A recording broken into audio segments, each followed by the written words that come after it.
Hey guys, good morning.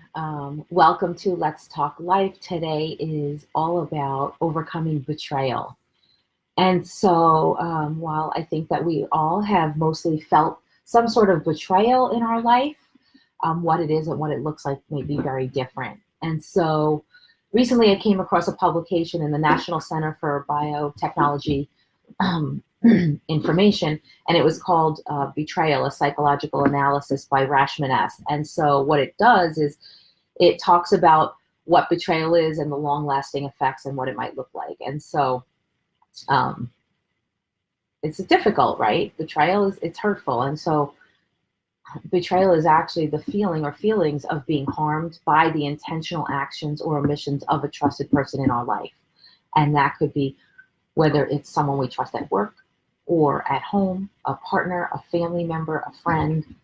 Um, that's really what that's about. And the effects of a catastrophic betrayal are most relevant for causing anxiety disorders, OCD, post-traumatic stress disorder, and so many other things that come along with it. And there is support. Some common forms of betrayal are a breach in confidentiality, disloyalty, infidelity, as well as dishonesty. And so when someone feels betrayed, it can be traumatic and cause considerable and long-lasting distress in someone's life. Some of the effects are shock, loss, and grief. I talked about that on last week's episode of Let's Talk Life. It can also include distraction, damaged self-esteem and lack of self-worth, self-doubt, and anger. And, when you have all of these feelings, it's very hard to really go through what it is and what it's going to mean for you and how you can overcome it. And these feelings of betrayal can produce life-altering mindset changes. And the thing of it is that someone else's behavior and actions is not about you. It's really about them and where they are in their life and their mindset. And so don't take it personally, because it's really not about you. It's about them. For example, someone being hurtful and getting revenge is about their need to feel empowered, not about you. And there are so many other reframes and examples that I can give to you. And so there are ways to allow yourself to feel these emotions. Hey, Carrie, thanks for joining. To feel these emotions and overcome the effects with the right system, support, and accountability through life coaching. And when trauma is catastrophic, coaching goes hand in hand with therapy and treatment. And some ways to get over the feelings of being betrayed are stepping back, breathing and pausing, disassociating yourself from being the victim. Hey, Annette. Be on the outside looking in. So sometimes when you're in the middle of it or you're in the thick of it, it's very hard to see what's going on. And so allowing yourself to feel all the real raw emotions, but trying not to behave as if you feel less or more than what's real for you. So being your authentic self, and that's the key. Getting support. So someone who has your best interests at heart and has no personal gain from the situation. Talk to someone that you trust, and get a coach that can support you through this, because it's not easy to go through all of those feelings of betrayal, and it can be long lasting. And so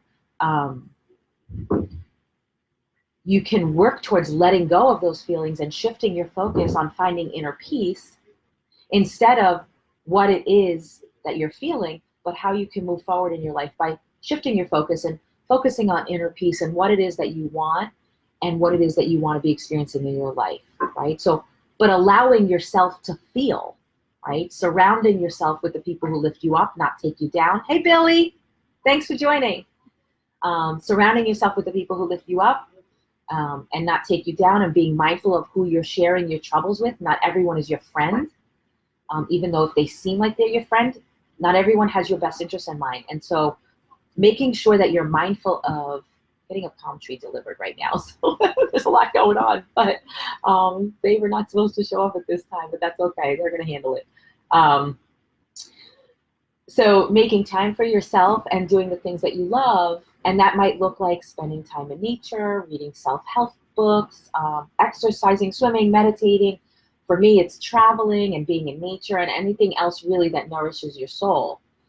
And so when you're at your most inner peace, everything else in your life will actually just fall into alignment. And then the stress and pain that goes along with the betrayal are no longer weighing heavily on you, because it's that weight that's going to stop you and prevent you from having and living your best life. And so it's with this, you actually get to feel free, right? And so what is emotional freedom worth to you? That's really what it comes down to. And sometimes when you're in the thick of it and all of those emotions that are surrounded by what it feels like to be betrayed, it's very hard to see. And that's why it's important to surround yourself with people who will support you and lift you up and not tell you what you should and shouldn't do, but guide you into thinking what's possible. And, you know, with the feeling of betrayal and all of this pain and stress and anxiety and other things that come along with it, it's not always easy to see. So when you step back, you're pausing, you're disassociating yourself from being the victim. You have other people around you, whether it's me being the coach or a supportive environment, whether it's a friend or a family member, someone that has your best interest in mind and will guide you into what you want, not what they want for you. And there's that difference. So making sure that you're getting what you need, what nourishes your soul, what fills you up. It is different for everyone. And so just understanding and thinking about, what is it worth to you to have emotional freedom, to eliminate that weight and that heaviness? What is that actually worth to you? Because your life is at stake. You're going to go through life, and if you don't allow yourself to feel, acknowledge the emotions of betrayal, feel it, but then step back and let it go, right? Give yourself time, but then step back and let it go. You don't need to hold it, and it's not going to serve you. And so emotional freedom is when you can acknowledge something, a feeling, emotions, surface level or deep, you can acknowledge it. You allow yourself, by giving yourself permission to have the space and the time to feel, right? Because in order to move past it and let go, you have to feel it.